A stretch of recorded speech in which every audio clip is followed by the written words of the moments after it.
Many of you know the situation that's going on in our government right now. There are many federal workers that find themselves currently furloughed, unable to make the payments on their everyday bills, whether that's their rent, whether it's just going to the supermarket to get groceries for their family, whether it's their utilities. They're starting to feel the pressure of paychecks that have not been deposited into their bank accounts. And what that's doing now is that there's a lot of anxiety, there's a lot of fear, there's a lot of stress that are coming on these workers. Morale is down. And some of these workers that aren't getting paid are asked to actually go back into work without any knowledge of if or when they will get paid. And one of the things that's important for me as I was reflecting on this is just figuring out how is it that we as a church can learn from this furlough government shutdown experience to make sure that we are not causing harm to the people that we are called to serve.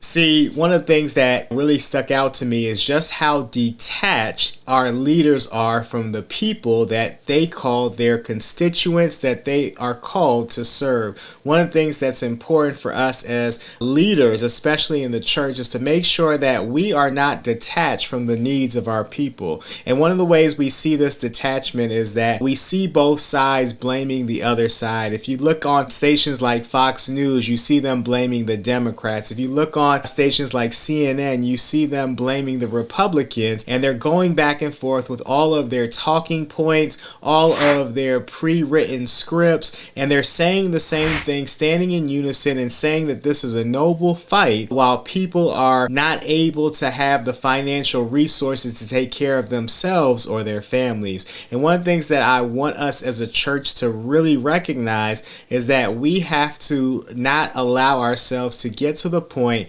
where we're detached from the needs of our people. See, it's when we're detached from the needs of our people and we start just pushing our own agenda and having our own talking points that oftentimes we do harm to those that we serve. So when people come to you and they ask you or they tell you about things that are necessary that they're telling you that is hurting them or paining them, kind of just dismissing it or kind of diminishing it or not really paying enough attention to it can really seep hard in the hearts of those that look to you as a spiritual leader. See, it's important for us not to be swayed by every opinion or every wave of emotion that comes from our people, but we have to be in touch and engaged to make sure that we are side by side walking with people just like Jesus did and is doing for us today. And one of the things that I also want to say about this is that you see how this detachment can lead to smugness and arrogance. We can be so sure of ourselves. We can be so sure of the way that we think and our outlook on how we see things